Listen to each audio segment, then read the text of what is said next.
আসসালামু আলাইকুম প্রিয় দর্শক। আজকের পর্বে শীতের সবজি দিয়ে নতুন স্বাদের খিচুড়ি রান্না করে দেখাবো। এটাকে আপনারা শাহী সবজি খিচুড়ি বলতে পারেন। এভাবে যদি কখনো আপনারা খিচুড়ি রান্না করে না থাকেন, তাহলে কিন্তু বাসায় একবার বানিয়ে খেয়ে দেখতে পারেন। আমার বিশ্বাস আপনাদের কাছে খুবই ভালো লাগবে। খিচুড়ি রান্নার জন্য প্রথমে প্যান ভালোভাবে গরম করে নিতে হবে। প্যান গরম হয়ে আসলে বেশি করে তেল দিয়ে সেই তেল পুরো প্যানে সমানভাবে ছড়িয়ে দিয়ে ধোঁয়া ওঠা গরম করে নেবেন। তাহলে প্যান পিচ্ছিল হয়। অ্যাড করে দিয়েছি পেঁয়াজ কুচি আর সেই সাথে দিয়ে দিচ্ছি রসুন।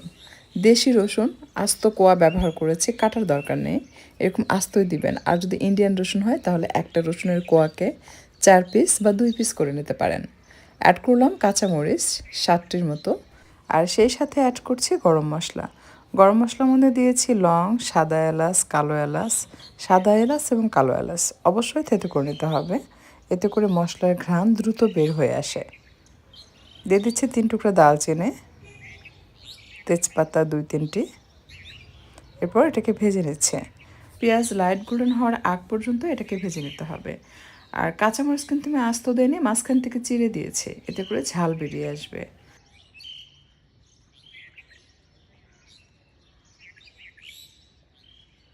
এই পর্যায়ে অ্যাড করে দিচ্ছি ঘি। আমি এখানে 2 টেবিল চামচের মতো ঘি অ্যাড করেছি। এই রান্না মূলত শুধু ঘি দিয়েই রান্না করা হয়, বাট আমি তেল এবং ঘি এই দুটো সংমিশ্রণে রান্না করে দেখাচ্ছি। এই পর্যায়ে মসুর ডাল অ্যাড করে দিলাম, বাট আপনারা আদা রসুন বাটা আগে অ্যাড করবেন, মশলা কষিয়ে নিয়ে তারপর মসুর ডাল অ্যাড করবেন। তো আমি ভুল করে মসুর ডাল আগে অ্যাড করেছি, তাই এটাকে সাইড করে নিলাম। নিয়ে আদা রসুন বাটা আমি 2 টেবিল চামচের মতো দিয়েছি, সেটা কিছুক্ষণ কষিয়ে নিচ্ছি। এরপর ডালের সাথে এটা কষিয়ে নিলে ঘ্রাণটা চলে যাবে, মানে আদা রসুনের যে কাঁচা গন্ধ থাকে সেটা আর থাকবে না।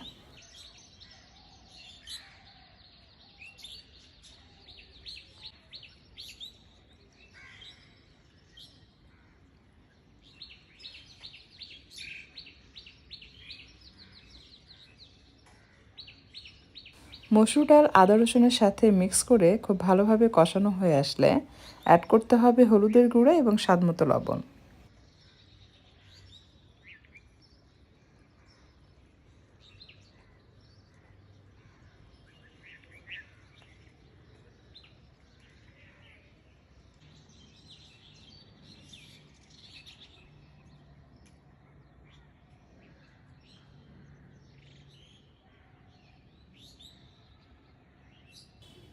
বেশ কিছুক্ষণ কষানোর পর যখন মসুর ডালের কালার চেঞ্জ হয়ে যাবে, সেই পর্যায়ে অ্যাড করতে হবে গরম মশলার গুঁড়া। অথবা আপনি চাইলে এই পর্যায়ে গরম মশলার গুঁড়া না দিয়ে পানি দিয়ে ডাল সেদ্ধ হয়ে গেলে যখন হালকা একটু পানি পানি থাকবে, সেই পর্যায়ে গরম মশলার গুঁড়া অ্যাড করতে পারবেন। এতে করে যখন আপনি এই খিচুড়িটা খাবেন, সেই পর্যায়ে অ্যাড করে যেটা হয়, এটার মধ্যে যে সুঘ্রাণ সেটা আরও বেশি স্ট্রং হয় এবং খুব সুন্দরভাবে ছড়াতে থাকে পুরো খিচুড়ির মধ্যে। পরিমাণ মতো পানি দিতে হবে, অর্থাৎ যে পরিমাণ ডাল নেবেন তার দ্বিগুণ পানি দিয়ে এটাকে সেদ্ধ করতে দিতে হবে। আমি ঢাকনা দিয়ে ঢেকে রাখছি। প্রথমে হাই ফ্লেমে রেখেছিলাম, এরপর মাঝারি তাপে রেখে ডাল সেদ্ধ করে নিয়েছি। যখন এরকম পানি পানি থাকবে, হালকা একটু পানি পানি, খুব বেশি পানি কিন্তু থাকা যাবে না। তো দেখুন মিক্স করার পর এরকম হালকা একটু মাখা মাখা যখন পানি থাকবে, সেই পর্যায়ে রান্না করে রাখা ভাত অ্যাড করতে হবে। পোলার চালের ভাত, এটা দিয়ে মূলত খিচুড়ি রান্না করতে হয়। কিন্তু এই ভাত আপনি 80% রান্না করবেন, 20% দমে সেদ্ধ হবে। অর্থাৎ ভাতের ভিতরে যখন একটু শক্ত শক্ত থাকবে তখন পানি ঝরিয়ে নেবেন।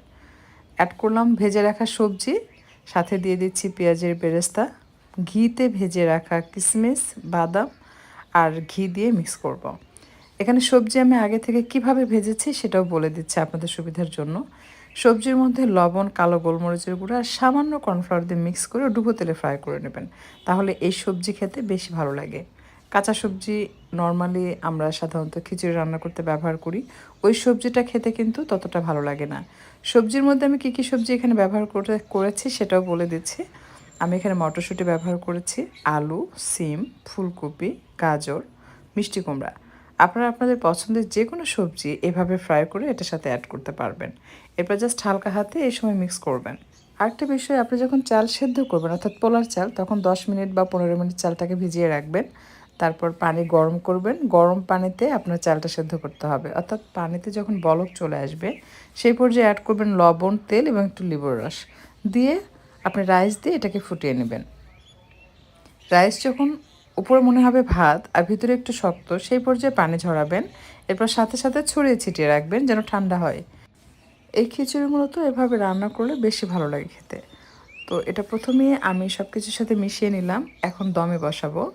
উপরে আস্ত কয়েকটি কাঁচামরিচ দিয়ে দিচ্ছি, সেই সাথে দিয়ে দিচ্ছি পেঁয়াজের বেরেস্তা। আর বাকি যে কিশমিশ বাদাম রয়েছে সেগুলো সম্পূর্ণটা এ পর্যায়ে অ্যাড করে দিতে হবে। খিচুড়ি দেখে কিন্তু বোঝা যাচ্ছে যে এটা যে কতটা লোভনীয় আর খেতে কতটা মজার হবে। আপনারা অল্প করে রান্না করে ট্রাই করে দেখতে পারেন। অ্যাড করলাম বেশি করে ঘি, কারণ এই খিচুড়িটা শাহি ফ্লেভার আসবে আপনার ঘি, পেঁয়াজের বেরেস্তা, বাদাম এগুলো থেকে। আর অ্যাড করছি ঘন দুধ, অর্থাৎ হালকা গরম পানির সাথে আমি গুঁড়া দুধ মিক্স করে ঘন দুধ তৈরি করেছি।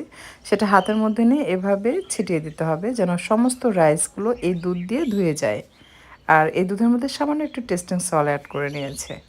তো এভাবে রান্না করলে খেতে সত্যি অসম্ভব ভালো লাগে। তো আপনারা চাইলে একবার ট্রাই করে দেখতে পারেন, আমার বিশ্বাস খুবই ভালো লাগবে। আর দমে বসাবেন জাস্ট 5 থেকে 7 মিনিট। প্রথমে 2 মিনিট মাঝারি তাপে রাখবেন, তারপর এতটাই হালকা তাপে বসাবেন যেন নিচে থেকে আর পুড়ে না যায়, কারণ এই যে আমরা দুধ দিয়েছি এটা কিন্তু নিচে যাবেই না, তার আগে কিন্তু দুধ এটা গায়ে গায়ে মাখা মাখা হবে। এরপর জাস্ট আপনি নিচে একটা তাওয়া দিয়ে আরও 5-7 মিনিট বসিয়ে রাখবেন হালকা তাপে। এরপর উল্টিয়ে পাল্টে দিবেন। এই যে দমে বসাবেন এতে কিন্তু বাকি যে রাইস সেটা সুন্দরভাবে ফুটে এই খিচুড়িটা বেশ ঝরঝরে হবে। আপনারা নিশ্চয়ই ভিডিওতে দেখতে পাচ্ছেন। যদি রাইস সম্পূর্ণ ফুটে ওঠার পরে খিচুড়ি রান্না করেন তাহলে কিন্তু এত সুন্দর ঝরঝরে হবে না। তখন এটা কি হবে, একটু মানে নরম নরম টাইপ হয়, তখনও ভালো লাগে, বাট ঝরঝরে খিচুড়িটা বেশি ভালো লাগে খেতে এটা। আর এই সময় ঢাকনা খোলার পর যখন আপনি মিক্স করবেন এটা যে সুঘ্রাণ মানে আপনার মাথা নষ্ট করে দিবে। মনে হবে কি রান্না করেছি, এটা কি খিচুড়ি না অন্য কিছু। আশা করছি এই ডিফারেন্ট স্বাদের খিচুড়ি আপনাদের কাছে ভালো লেগেছে। রেসিপি যদি ভালো লাগে লাইক, কমেন্ট এবং শেয়ার করবেন। আর এরকমের সহজ আর মজার মজার ইউনিক সব রেসিপি পেতে আমার চ্যানেলটি সাবস্ক্রাইব করে নিয়মিত চ্যানেলের সাথে থাকবেন আশা করছি। আজকের কথা বাড়াচ্ছি না, আপনাদের সকলের সুস্বাস্থ্য কামনা করে বিদায় নিচ্ছি। ভালো